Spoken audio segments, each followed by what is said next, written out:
Hello বন্ধুরা, কেমন আছেন সবাই? আশা রাখছি আপনারা প্রত্যেকেই ভীষণ ভালো আছেন।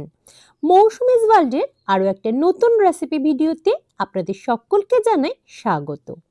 আজ আমি আপনাদের সাথে শেয়ার করব সম্পূর্ণ নিরামিষ লাউয়ের কোপ্তাকারির রেসিপি। যারা এভাবে এখনো ট্রাই করেননি, আমার রেসিপিটা ফলো করে অবশ্যই একবার বাড়িতে বানিয়ে দেখতে পারেন। আশা করছি বাড়ির প্রত্যেকেরই ভীষণ পছন্দ হবে আজকের এই রেসিপিটা। প্রথমে নিয়ে নিয়েছি আমি একটা কচি লাউ, আর খোসাটা ভালোভাবে ফেলে তারপরে কিন্তু ধুয়ে পরিষ্কার করে নিয়েছি। আজকের এই যে রেসিপিটা, এটা কিন্তু একেবারে কচি লাউতে ভালো হবে। আর যদি একটু বড় লাউ হয় তাহলে কিন্তু মাঝে থাকা বীজগুলোকে অবশ্যই ফেলে নিতে হবে। আমি নিয়ে নিয়েছি একটা গ্রেটার, আর খুব ভালোভাবে সম্পূর্ণ লাউটাকে কিন্তু গ্রেট করে নিচ্ছি। এভাবে গ্রেট করে নিলে যখন এর পরবর্তী সময় আমি কোপ্তাগুলোকে গড়বো, তখন কিন্তু অনেক বেশি সফট হবে কোপ্তাগুলো। লাউটাকে আমি কিন্তু গ্রেট করে নিয়েছি সম্পূর্ণটাই। আর এবার একটা স্টেনারের ওপর আমি সম্পূর্ণ এই গ্রেট করা লাউগুলোকে রেখে দিয়েছি। হাতের সাহায্যে প্রেস করে করে এর মধ্যে থাকা জলীয় অংশটা আমি কিন্তু বের করে নিচ্ছি, কারণ খুব বেশি জল থাকলে তাহলে কিন্তু কোপ্তাগুলো ভালোভাবে তৈরি করা যাবে না। স্টেনারের মাধ্যমে আমি কিন্তু ছেঁকে নিয়েছি, আর তারপরেও হাত দিয়ে প্রেস করে যতটা জল বের করে নেওয়া সম্ভব সম্পূর্ণটাই বের করে ফেলেছি। ছেঁকে নেওয়ার পর লাউগুলোকে একটা অন্য পাত্রে নিয়ে নিচ্ছি, কারণ যেহেতু এই লাউটা দিয়ে আমি কোপ্তাগুলোকে গড়ে নেব, তাই আমার কিন্তু বেশ কিছু উপকরণ মিশিয়ে নিতে হবে এই লাউগুলোর সাথে। গ্রেট করা লাউগুলোর থেকে এক্সট্রা জলটা বের করার পর কিন্তু সম্পূর্ণটা নিয়ে নিয়েছি। আর এবার আমি এর মধ্যে মিশিয়ে নিচ্ছি স্বাদ অনুসারে লবণ। আমি এখানে কিন্তু দুই প্রকার লবণ ব্যবহার করেছি, সাধারণ খাবার লবণ এবং সাথে বিট লবণ। লবণের অনুপাতটা অবশ্যই আমাদের নিজস্ব স্বাদ অনুসারে ব্যবহার করতে হবে। ব্যবহার করেছি সামান্য পরিমাণ চিনি, রঙের জন্য হলুদ, লাল লঙ্কার গুঁড়ো, অল্প পরিমাণ কাশ্মীরি লঙ্কার গুঁড়ো, দিয়ে দিয়েছি 1.5 চামচ জিরে গুঁড়ো এবং 1 চামচ ধনে গুঁড়ো। খুব ভালোভাবে মিশিয়ে নেব। আর সাথে নিয়ে নিচ্ছি বেসন। বেসনের পরিমাণটা কিন্তু একসাথে দিচ্ছি না, কোপ্তাগুলো খুব নরম থাকলে ভালোভাবে গড়া যাবে না। সেই কারণে আগে অল্প পরিমাণ দিয়ে মিশিয়ে দেখে নিয়েছি ঠিকঠাক আছে কিনা। তারপরে আমি ব্যবহার করলাম সামান্য পরিমাণ চালের গুঁড়ি। গ্যাস ওভেনে বসিয়ে দিয়েছি একটা কড়াই, আর তার মধ্যে নিয়ে নিচ্ছি বেশ কিছু পরিমাণ সাদা তেল। তেলটাকে খুব ভালোভাবে গরম করে নিয়েছি। আর এবার লাউয়ের কোপ্তাগুলো হাতের সাহায্যে গড়ে নিয়ে আমি কিন্তু এই গরম তেলের মধ্যে একে একে ছেড়ে দিচ্ছি। এই সময় গ্যাসের ফ্লেমটা আমি রেখেছি মিডিয়াম টু হাইতে। খুব অল্প আঁচে ভাজতে গেলে কিন্তু কোপ্তাগুলো ভেঙে যাওয়ার সম্ভাবনা তৈরি হবে, যেহেতু লাউ এমনিতেই অনেক বেশি নরম হয়ে থাকে। একইভাবে সমস্ত কোপ্তাগুলো আমি হাতের সাহায্যে গড়ে ভেজে নেব।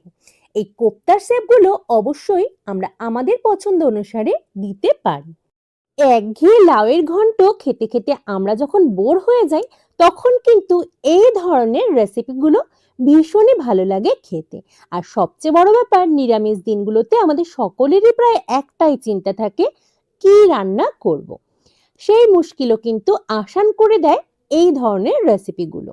আমি বানিয়ে নেব একটা মশলা। তার জন্য আমি ব্যবহার করছি 3টে বড় সাইজের টমেটো, যেটাকে আমি ছোট ছোট টুকরো আকারে কেটে রেখেছিলাম। একটা 1 ইঞ্চি মাপের আদা, এটাকেও কিন্তু আমি ছোট ছোট টুকরো করেই নিয়েছি। সাথে 5টা কাঁচা লঙ্কা। মিক্সিং জারে এটার একটা মিহি পেস্ট বানিয়ে নিলাম। এবার বড়াগুলো বা কোপ্তাগুলো গড়ে নেওয়ার পর যে তেলটুকু অবশিষ্ট রয়েছে, তার থেকে কিন্তু বেশ কিছুটা পরিমাণ তেল আমি তুলে রেখেছি। ফোড়ন হিসেবে দিয়ে দিলাম গোটা জিরে, একটা তেজপাতা, একটা চিড়ে নেওয়া শুকনো লঙ্কা, সাথে কয়েকটা গোটা গরম মশলা। অল্প একটু সময় ভেজে নেওয়ার পর দিয়ে দিলাম 1/2 চামচ কালো জিরে। খুব ভালোভাবে মশলাটাকে কিন্তু ভেজে নিতে হবে যতক্ষণ মশলা ভাজার একটা মিষ্টি সুগন্ধ না বের হচ্ছে। ফোড়নটা খুব ভালোভাবে ভাজা হয়ে গেছে। এবার আমি দিয়ে দিলাম 1/2 চামচ পরিমাণ হিং। এই রান্নাটায় হিং কিন্তু আলাদা একটা মাত্রা যোগ করে। হিং দিয়ে অল্প সময়ের জন্য নাড়িয়ে চাড়িয়ে নিয়েছি। আর এবার দিয়ে দিলাম 6 চামচ, চায়ের চামচের 6 চামচ বেসন আমি ব্যবহার করলাম।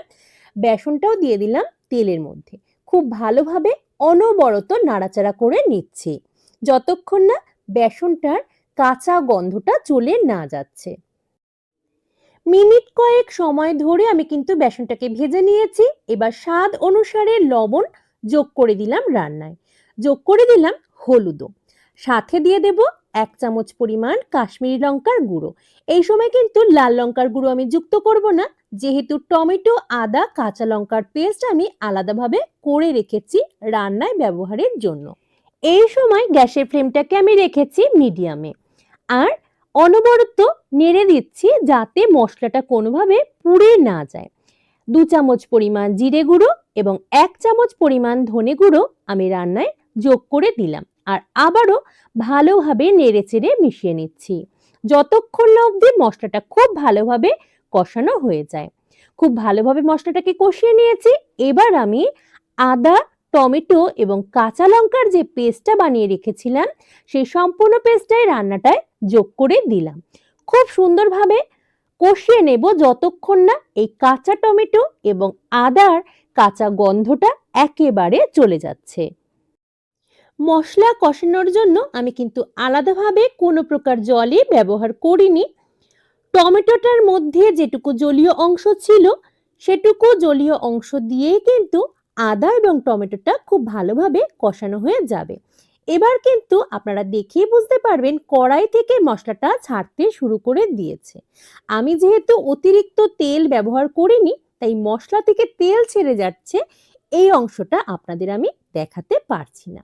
দিয়ে দিলাম 1/2 চামচ পরিমাণ চিনি, কারণ নিরামিষ রান্না বান্নায় আমি কিন্তু অল্প পরিমাণ চিনিটা ব্যবহার করে থাকি। যাদের চিনিতে সমস্যা থাকবে অবশ্যই এটা স্কিপ করে যেতে পারেন, তবে চিনিটা দিলে এই রান্নাটা বেশ ভালো লাগে খেতে। অন্যান্য দিনগুলোর মতো আজও কিন্তু বেশ কিছু পরিমাণ জল আমি গরম করে রেখেছিলাম, সেই জলটুকুই ব্যবহার করলাম গ্রেভিটা তৈরির জন্য। আমি খুব বেশি পাতলা গ্রেভি রাখবো না, সেই পরিমাণ অনুসারেই কিন্তু আমি জলটা ব্যবহার করেছি। মশলাগুলো আমি কিন্তু খুব ভালোভাবেই কষিয়ে নিয়েছিলাম জল দেবার আগেই, আর ব্যবহার করেছি রান্নায় গরম জল। তাই এই গ্রেভিটা ফুটতে খুব বেশি সময়ের প্রয়োজন হবে না। গ্রেভিটা কিন্তু খুব সুন্দরভাবে ফুটতে শুরু করে দিয়েছে। এই পর্যায়ে আগে থেকে ভেজে তুলে রাখা কোপ্তাগুলো আমি একে একে যোগ করে দেব রান্নায়। গ্রেভির মধ্যে কোপ্তাগুলো যোগ করার পর মিনিট কয়েক সময়ের জন্য ভালোভাবে জাল হতে দেব। আর তারপর 1 চামচ পরিমাণ শাহি গরম মশলার গুঁড়ো আমি ব্যবহার করব রান্নায়। আমার রান্নাটা কিন্তু হয়েই এসেছে। নিরামিষ দিনগুলোতে এটা কিন্তু ভাত, রুটি সব কিছুর সাথে পরিবেশন করা যায় আর অসম্ভব সুন্দর হয় খেতে। আপনারা যারা এখনো এভাবে কখনোই করে দেখেননি, আমি বলবো আমার রেসিপিটা ফলো করে অন্তত একবার তৈরি করে খেয়ে দেখবেন। অনেকে তো বুঝতেই পারবেন না এটা কি দিয়ে তৈরি করা হয়েছে, এতটাই সুন্দর হয় এর স্বাদ। আজকের রেসিপিটি কেমন লাগলো আপনাদের অবশ্যই জানাবেন কমেন্ট করে। ভালো লাগলে লাইক করতে কার্পণ্য করবেন না। আজ এই পর্যন্তই। নতুন ভিডিও নিয়ে হাজির হব খুব তাড়াতাড়ি।